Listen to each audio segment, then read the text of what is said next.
میں ضد کرتا وہ پوری کرتے، میں غلطی کرتا وہ معاف کرتے۔ اے میرے مولا، جیسے انہوں نے بچپن میں مجھ پہ پیار کیا ہے، میری غلطیوں کو معاف کیا ہے، میری گندگیوں کو صاف کیا ہے، جیسے انہوں نے پیار کیا ہے، وہ تیرے بندے ہیں، تو بھی ان پر اسی طرح معاف فرما دے۔ ان پر اللہ وبرکاتہ۔ نحمده ونصلي ونسلم على حبيبه الكريم، اما بعد فاعوذ بالله من الشيطان الرجيم، بسم الله الرحمن الرحيم۔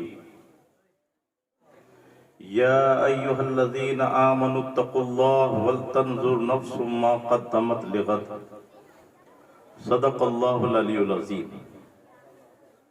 گلستان باقی رہے گا نے چمن رہ جائے گا، پر رسول اللہ کا دین حسن رہ جائے گا۔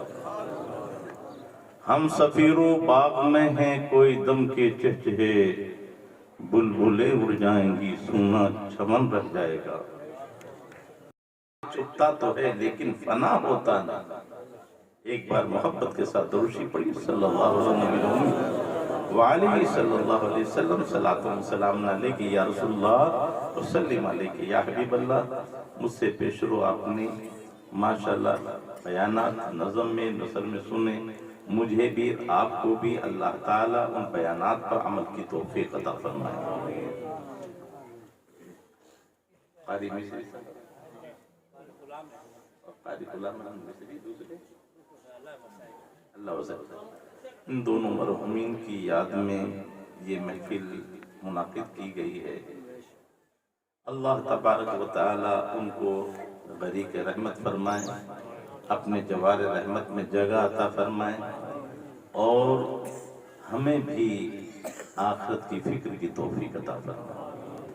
میں نے قرآن عظیم کی آیت کریمہ تلاوت کرنے کا شرف حاصل کیا۔ اے ایمان والو، اتقوا اللہ، اللہ سے ڈرو۔ پہلی بات تو یہ ہے کہ اللہ کا اتنا کرم ہے، اتنا احسان ہے کہ ہمیں کتنے پیارے القاب سے پکارا ہے۔ ہماری زندگی ہمیں معلوم ہے ہر لمحہ گناہوں میں گزر رہی ہے، نفرتیں ہمارے پاس ہیں، محبتوں سے بہت دور ہیں، خدمت نام کی کوئی چیز نہیں، پھر بھی قرآن کہتا ہے کنتم خیر امت، تم بہترین امت ہو۔ مولا عمر بھی کم ہے تو جواب ملتا ہے بندے تیری عبادت کی وجہ سے نہیں ہے، تو میرے محبوب سے متعلق ہے، نسبت محبوب کی ہو گئی ہے، تو اس نبی کی امت میں ہے، اس لیے تجھے خیر امت کا لقب ملا۔ جس نبی کی نسبت کا عالم یہ ہے۔ تو اے ایمان والو، اب میرے ساتھ مل کے سب سے پہلے کلمہ پڑھیں، لا الہ الا اللہ محمد رسول اللہ صلی اللہ علیہ وسلم۔ اللہ کے سوا کوئی معبود نہیں، اور محمد صلی اللہ علیہ وسلم اللہ کے رسول ہیں۔ میں اس تفصیل میں نہیں جاؤں گا، لیکن اتنا آپ سے پوچھوں گا، ہر ایک کا ایک مقصد ہوتا ہے، آپ یہاں کیوں آئے ہیں؟ صرف کھانے کے لیے؟ کھانا بھی ہوگا، وہ ضمن میں، کھانا تو اپنے گھر پہ ہوگا۔ یا سیر و تفریح کے لیے آئے ہو؟ نہ، تو کیوں آئے ہو؟ ایصال ثواب کی خاطر، کہ آج ہمارے دو مرحومین کے لیے ایصال ثواب کا ذریعہ ہے۔ تو ایک بندہ 3 بار قرآن اللہ شریف پڑھ لے گا تو ایک قرآن کا ثواب ملے گا۔ لیکن یہاں جو بیٹھے ہو، ایک لمحے کا پڑھنا پڑھانا سمجھنا سمجھانا آقا فرماتے 60 سال کی عبادت سے بہتر ہے، اور ایک لمحہ 1 منٹ سے بھی کم ہوتا ہے۔ جب ہر لمحہ آپ کا 60 سال سے بہتر ہے، تو کتنے لوگ یہاں آئے ہیں، اور پھر یہ کہو گے مولا اس کا ثواب اپنے فضل و کرم سے، اپنے حبیب کے صدقے و طفیل سے مرحومین کو عطا فرما، تو بولا اللہ پہنچائے گا کہ نہیں پہنچائے گا؟ اور اس کا بھلا ہوگا کہ نہیں ہوگا؟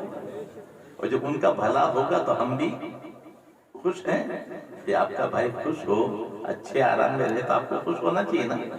کیوں؟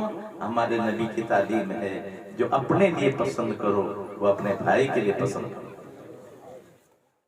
یہ اگر ہم میں ایمان صحیح معنوں میں آ جائے تو دھوکہ دہی ختم، دودھ میں پانی ملانا بند، جھوٹ بولنا بند، چغلیاں کرنا بند، بے ایمانیاں بند۔ کیوں؟ ہم نہیں چاہتے کوئی ہمیں دھوکہ دے، تو ہم بھی دوسرے کو دھوکہ کیوں دیں؟ کامل مومن تو وہی ہے نا جو اپنے لیے پسند کرے وہ اپنے بھائی کے لیے، اور جو اپنے لیے ناپسند اپنے بھائی کے لیے بھی امن ہو جائے گا، سکون ہو جائے گا، صرف مصطفیٰ کے۔ تو میں جو سمجھانا چاہتا ہوں کہ جب آپ کے آنے کا مقصد ہے تو اللہ نے نبیوں کو کیوں بھیجا؟ ارے بولو، اللہ نے نبیوں کو بھیجا کہ نہیں بھیجا ہے؟ اور ہم بھی اللہ کی طرف سے آئے نا، تو اللہ نے ہمیں پیدا کیا، ہمارے لیے بھیجنا نہیں، ہمیں پیدا کیا ہے، لیکن نبیوں کو بھیجا ہے۔ تو بھیجا ہے تو کسی مقصد کے لیے بھیجا ہے، تو وہ مقصد کیا ہے؟ دین۔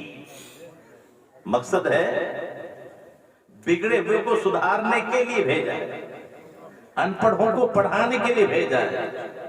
تو ہم یہاں آ کے پڑھتے ہیں، لیکن نبی یہاں آ کے نہیں پڑھتے، وہ رب سے پڑھ کے آتے ہیں، وہ سدھر کے آتے ہیں، وہ باخبر ہو کے آتے ہیں۔ اب یہ میں آپ سے پوچھو چھوٹی سی بات، ایک کلکٹر ہے، ضلع کا رہتا ہے نا کلکٹر، لیکن اسے نہیں معلوم کہ ضلع میں تحصیل کتنی ہے۔ اس کلکٹر کو نہیں معلوم کہ اس تحصیل میں تحصیلدار کون ہے، اور ایک تحصیل میں تھانے کتنے ہیں۔ کیا اس کو کلکٹر ہونے کا حق ہے؟ تو ایک کلکٹر وہ یوں بتا دے گا کہ یہ تھانہ ہے اور اس تھانے میں اتنے گاؤں ہیں، اتنے ڈاک خانے ہیں۔ اس کو یہ بھی معلوم ہوگا کہ اس تھانے میں یا اس تحصیل میں اتنی نہریں ہیں، اتنے مرگے ہیں، وہیں سے بیٹھے بیٹھے کنٹرول کر رہا ہے۔ تو جب ایک حکومت اس اہل کے لائق کو ذمہ داری دیتا ہے تو جو ساری کائنات کے لیے رحمت عالم بن کے آیا، ایک کلکٹر کو اتنا پاور ہے کہ وہ وہاں سارا کنٹرول کر لے، اور جب ایک ضلع میں کنٹرول نہیں کر سکتا وہ کلکٹر نہیں ہو سکتا، تو کائنات کے لیے رحمت عالم بن کر آیا، لیکن ایک پریشان کی پریشانی دور نہ کر سکے، وہ خبر ہی نہ رکھے، تو کہا جائے گا نادان قرآن کو پڑھ لیتا وَمَا أَرْسَلْنَاكَ إِلَّا رَحْمَةً لِلْعَالَمِينَ۔ وہ آئے نہیں ہے، رب نے سارے جہانوں کے لیے رحمت عالم بنا کے بھیجا، اور رحمت کے لیے 8 چیزیں ضروری ہیں، پاور بھی ہو، علم بھی ہو، زندہ بھی ہو۔ اگر پاور نہیں ہے تو ظالم سے بدلہ کیسے لیا جائے گا؟ علم نہیں ہوگا تو وہ بول رہا ہوگا سمجھے نہیں گا، زندہ نہیں ہوگا خود مردہ ہوگا، تو وہ وہاں حاضر بھی ہو، وہ کہیں پڑا ہے میں کہیں ہوں، کیا کر سکتا ہوں، وہ نادر بھی ہو۔ جب یہ ہے تو تفصیل کے لیے تو گھنٹوں چاہیے، ذرا جھلک دیکھیں کہ پاور دیکھنا ہے تو یہ پاور ہے، یہ زمین سے 13.25 لاکھ گنا بڑا سورج ہے، اور اگر انگلی کا اشارہ کر دے تو ہمارے انگلی کے اشارے پر جس طرح پتنگ اوپر نیچے آتی رہتی ہے، ایک اشارے میں سورج واپس لوٹا۔ اچھا گیا وقت واپس آتا ہے کیا؟ تو انہونی کو ہونی کر دے، وہی تو مصطفیٰ ہے۔ گیا وقت پھر ہاتھ آتا نہیں، لیکن یہ نادان تو سمجھ لے، اپنے اوپر نبی کو قیاس نہ کرنا، وقت واپس نہیں آتا ہے، لیکن مصطفیٰ چاہتا ہے تو مولا علی کے لیے اثر کے وقت کو واپس لوٹا سکتا ہے۔ ہاں تو اپنے اوپر قیاس نہ کرنا، تیری انگلی سے شاید خربوزہ نہ چرے، اور میرے آقا انگلی کے اشارہ کر دے تو چاند کے 2 ٹکڑے کر جائے، اور چاند بھی کہے برابری نہ کرنا، وہ تو وہ مختار ہے، اگر اشارہ کر دے تو چاند کلیجہ چیر کر غلامی کا ثبوت دیتا ہے۔ ہمارے بچے ہمارا کہنا نہ مانے، مصطفیٰ وہ پاورفل ہے، اگر ابو جہل کی مٹھی میں کنکریاں بھی ہے تو قبضہ ابو جہل کا ہے، پاور مصطفیٰ کا ہے۔ میرے آقا فرما دے تو وہ بھی کلمہ پڑھ کے غلامی کا ثبوت دے۔ ہاں ہمارا اشارہ بیوی پہ نہ چلے، اور میرے بھائی وہ اشارہ کر دیں زمین کو تو حکم کس کو دیا جاتا ہے جو ماتحت ہوتا ہے؟ زمین سے کہے زمین پکڑ لے تو سراقہ کے گھوڑے کو پکڑ لیتے تھے، اور سراقہ جو پکڑنے آیا تھا وہ غلام بن جاتا ہے۔ حضور اب میں جا رہا ہوں، کہا تو خالی ہاتھ نہیں جاتے یہاں سے کوئی، یہاں سے کوئی خالی ہاتھ نہیں جاتا، ہاں تو سونے کے لیے آیا تھا نا، اب جا، اس وقت دنیا میں کسرا کے کنگن کی طرح قیمتی چیز کوئی نہیں، جا تجھے کسرا کے کنگن دے دیں۔ 22 سال بعد ایران فتح ہوا، اگر ایمان کی نگاہ سے دیکھیں ساری بد تہذیبی بد عقیدگی ختم ہو جائے کہ 22 سال پہلے کیا بتا رہے ہیں لوگوں، مجبور نہ سمجھنا، مکے سے جا رہے ہیں، محبت مدینے والوں کی محبت لے جا رہی ہے، ورنہ وہ اتنے پاورفل ہے، اور یہ نہ سمجھنا وہ محروم ہے، ایران کے خزانوں کے مالک بھی ہیں، ورنہ اپنی چیز میں سے دی جاتی، دوسرے چیزیں نہیں دی جاتی، مالک ہیں تب دے رہے ہیں۔ ایران تو فتح بھی نہیں ہوا ہے، اور یہ بھی معلوم ہے کہ 22 سال بعد ایران فتح ہوگا، تب کسرا کے کنگن آئیں گے، تو سراقہ 22 سال تک زندہ بھی رہے گا۔ اگر زندگی کا پتہ نہ ہوتا تو 22 سال بعد ایران کے کنگن ختم ہو جائے۔ بیچ میں بیمار ہو گئے تھے، صحابی کا عقیدہ تو یہ ہے، آج لوگ اعتراض کریں نبی کی علم پر کہ سراقہ وصیت کر دو، حالات نازک ہیں، کہا اللہ کی عزت کی قسم میں ابھی مروں گا نہیں۔ کہا سراقہ کیا کہہ رہے ہو؟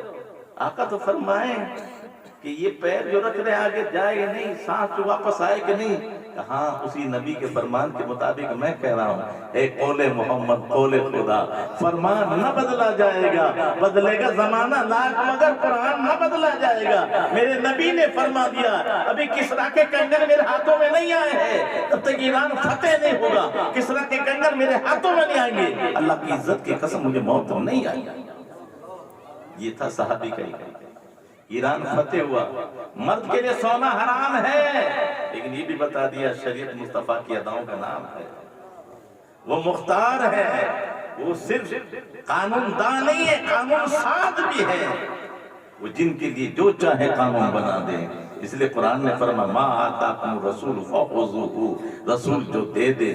قرآن نے کہا تم 4 بیویوں تک نکاح کر لو، لیکن مولا علی کے لیے فاطمہ الزہرا کی موجودگی میں دوسرا نکاح حرام۔ سب کے لیے سونا حرام ہے، لیکن فاروق اعظم کہتے ہیں اے سراقہ، اور یہ کنگن پہن لے، اس لیے کہ سب کے لیے حرام ہے لیکن تیرے مصطفیٰ نے دیے، عمر فاروق نے پہنا دیے کنگن سراقہ کو۔ یہی تو غیب دانی تھی تمہاری یا رسول اللہ۔ تو نبی کے آنے کا مین مقصد کیا ہے؟ دین، ارے بولو بھائی، دین پھیلانا، دین کو سمجھانا، اور یہ دین ہے کیا؟ چھوٹی سی بات، یہ بتانا کہ اللہ کس سے راضی ہے اور کس سے، کون عمل ایسے ہیں کہ تم کرو تو اللہ راضی ہو جائے، اور کون سے عمل ایسے ہیں نہ کرو تو ناراض۔ یہ تو سمجھانا ہے نا۔ اچھا اب میں آپ سے پوچھنا چاہتا ہوں، جب انتقال ہو جائے تو ہم کیا کریں؟ یہ ہمیں کوئی ڈاکٹر بتائے گا یا حکیم بتائے گا یا سیاستداں بتائے گا؟ یہ کون بتائیں گے؟ شریعت۔ تو شریعت میں کیا حکم دیا ہم؟ بکھاڑیں، چیخیں، چلائیں؟ نہیں، چیخنا چلانا اسلام میں حرام ہے، نوحہ حرام ہے۔ اچھا تو موت کے وقت پھر آنسو بھی نہ بہائیں، یہ بھی زیادتی ہے۔ میرے آقا سرکار دو جہاں صلی اللہ تعالی وسلم اپنے صاحبزادے کے وقت میں آنکھوں سے آنسو برستے، کسی نے کہا حضور یہ، فرمایا یہ تو غم کے اظہار کا ایک طریقہ ہے، یہ خوشی کا وقت نہیں ہے، غم کا وقت ہے۔ ہاں نوحہ منع ہے، بے صبری منع ہے۔ جو یہ کہتے ہیں کہ ایک آنسو بہائیں گے تو دریا ہو جائے گا، وہ اسلام پر الزام لگا۔ رونا منع نہیں ہے، نوحہ چیخنا چلانا بے صبری وہ منع ہے، گریبان پھاڑ لینا یہ منع ہے، بال نوچنا یہ منع ہے، مٹی دخل پہ ڈالنا یہ منع، یہ بے صبری ہے، صبر کا حکم ہے۔ تو پھر کفن کس نے سکھایا؟ بولو بھائی، اسلام نے۔ تین کپڑے ہوں گے نا مرد کے، اچھا اس میں آپ چاہیں تو گدے بھی بچھا دیں، لحاف بھی رکھ دیں، ایک دو تکیہ بھی رکھ دیں۔ ارے بولو اجازت ہے کیا؟ محبت ہے آپ کی تو آپ کی محبت کو شریعت نے پابند کر دیا کہ شریعت جہاں تک کی اجازت دے وہ کفن ضرور نہیں لٹھا کا ہو، کفن بہتر سے بہتر دو۔ میرے آقا نے فرمایا کفن بہتر سے بہتر دو، یہ شریعت کا حکم ہے۔ لیکن جو کفن کا حکم ہے وہاں تک، اب آگے گدے لحاف یہ نہیں کر سکتے، وہ تو رب اپنے کرم سے اگر نیک ہے تو پتہ چلا ہم شریعت کے تابع ہیں کہ طبیعت کے۔ اب جب کفن ہو گیا تو دفن میں جلدی کرنی چاہیے کہ دیری؟ آپ کو تو بہت محبت میں اپنے ابا کو بھی رکھوں گا، لیکن شریعت نے کیا کہا؟ جلدی کر۔ تین چیزوں میں مولا علی فرماتے ہیں جلدی کا مجھے حکم دیا ہے، ان میں ہمیں ابھی بہت کوتاہی ہے۔ میت ہو جائے تو دفن میں جلدی کرو، اگر دیر ہو گئی خدا نہ کرے بدبو پیدا ہو گئی تو پوری دنیا کا عطر ڈال دو، بدبو ختم۔ اور نماز کا جب وقت آ جائے تو ادا کرنے میں جلدی کرو، اگر قضا ہو گئی تو 80,000 وقت جہنم میں جلنا پڑے گا، چھوڑنا نہیں ہے ایک نماز قضا ہونے پر۔ اور لڑکی جب بالغ ہو جائے تو شادی میں جلدی کرو۔ ارے کیا حکم ہے؟ لڑکی جب بالغ ہو جائے تو لڑکی بالغ 30 سال میں ہوتی ہے کہ 35 سال میں؟ علماء سے پوچھ لو، لڑکوں سے 3 سال پہلے، لڑکا 12 سال سے پہلے بالغ نہیں ہو سکتا کم سے کم، تو لڑکی اچھے پیتے کھاتے گھرانے کی 9 سال میں بالغ ہو جاتی ہے، 15 سال میں تو ہر حال میں سبھی بالغ مانے جائیں۔ اب بتائیے حکم تو بالغ ہوتے ہی جلدی شادی کرو، ہماری یہاں 30 سال تک شادیاں نہ ہوں، کیا ہوگا یہ بتائیے؟ پھر قصوروار ہے کون؟ بچہ قصوروار نہیں ہے، پہلے قصوروار اس کے گھر والے۔ تو 3 چیزوں میں اگر داغ لگ گیا تو صرف ایک میں نہیں، پورے خاندان میں، 7 پیڑھیوں میں۔ اور کسی لوٹے سے نہیں دھل سکتا، دریا میں بھی ڈبکی لگاؤ تو دھلنے والا۔ ان 3 چیزوں میں جلدی کرو۔ اچھا یہ اللہ کی مرضی ہم نے پالی تو اللہ کی مرضی پہ راضی ہیں، جلدی کرتے ہو نا جنازے دفن کرنے میں؟ ماشاءاللہ، اچھا جلدی کرتے ہیں، فائدہ اپنا بھی ہو جائے گا، بچے بھوکے نہیں مریں گے، سب کچھ ٹائم پہ ہو جائے گا، اچھا ٹھیک ہے۔ لیکن جنازہ چلا تو اس میں حق جو ہے امام صاحب کا ہے کہ اس کے بیٹوں کا؟ یہ امام صاحب کبھی جمعہ میں بھی پوچھتے ہیں آپ سے کہ میں نماز پڑھوں یا نہ پڑھوں؟ عید میں پوچھتے ہیں کیا کبھی آپ کسی کو؟ لیکن اس میں کیوں پوچھتے ہیں؟ ذرا امام صاحب سے پوچھا نہیں کہ زندگی بھر آپ نماز پڑھاتے رہے، ہمیں افسر نہیں پوچھا؟ وہ جنازے میں جا کر کیوں پوچھتے ہو؟ تو جواب ملے گا یہ حق میرا ہے ہی نہیں، یہ تو ان کی مہربانی ہے کہ وہ آپ کے باپ کا جنازہ پڑھانے آ گئے ہیں، وہ زندوں کے امام ہیں۔ یہ حق تمہارا ہے، کیوں؟ اصل میں جنازہ ہے دعا، اور جس کا بیٹا انتقال کرے اس باپ کے دل پہ جو بیتے گی، جس کا سایہ زندگی بھر کا سایہ چھوٹ جائے، اس بیٹے سے پوچھ اس کے دل پہ کیا بیتی ہے۔ تو ٹوٹے دل سے جو وہ دعا کرے گا اس میں اثر ہوگا، وہ مفتی صاحب کی دعا میں اثر نہیں ہوگا۔ اس لیے حق یہ ہے کہ بیٹا تو اپنے باپ کی نماز پڑھا، باپ تو اپنے بیٹے کی نماز پڑھا، اور تو لائق نہیں ہے تو اب اجازت دے۔ اس لیے حق تو تیرا ہے، اب تو نہیں پڑھا سکتا تو مجھے سمجھ میں آگیا بات۔ یہاں بھی ہم نے شریعت کو دھیان میں رکھا ہے کسی اور کو۔ اب شریعت میں جو نماز پڑھ رہے ہیں تو آپ قل اللہ شریف پڑھیں گے کہ الحمد شریف پڑھیں گے یا سورہ بقر پڑھیں گے؟ جی کچھ نہیں پڑھیں گے، تو کیا پڑھو گے کہ دعا ہے؟ یہ دعا کس کے لیے پڑھ رہے ہو؟ مرنے والے نے کتنا احسان کیا ہے۔ ایک عام مردہ جب مر جائے تو پوری امت کا بھلا ہو رہا ہے۔ اللہ والے مرنے کے بعد مقام گھٹے گا یا بڑھے گا؟ کیوں کہ جیسے انتقال ہوا تو دیکھو مقام اتنا بڑھا کہ زندگی بھر نئے کپڑے پہنے نہ پہنے، آپ تو نہیں پہنے، زندگی بھر عطر لگی ہو نہ ہو، آپ تو عطر میں ملوث کیا ہے نا۔ زندگی بھر سوار ہوا یا نہ ہوا، آپ تو کاندھوں پہ سوار ہو کے جا رہے ہیں نا۔ زندگی بھر کبھی آگے نہیں بڑھا کسی سے، لیکن آج تو امام کو بھی پیچھے چھوڑ دیا۔ امام پیچھے ہے اور جنازہ، ارے بولو یہ حقیقت ہے یا نہیں؟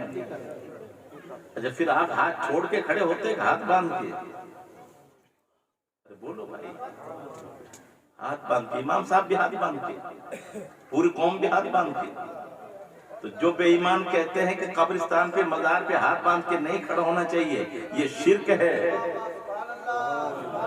اور کمینے اگر یہ شرک ہے، وہاں تو مٹی کا پردہ بھی ہے، کفن وہاں تو جو ہے مزار کے اندر پوشیدہ ہے، یہاں تو جنازہ اوپن ہے اور پوری قوم ہاتھ باندھ کے کھڑی ہے۔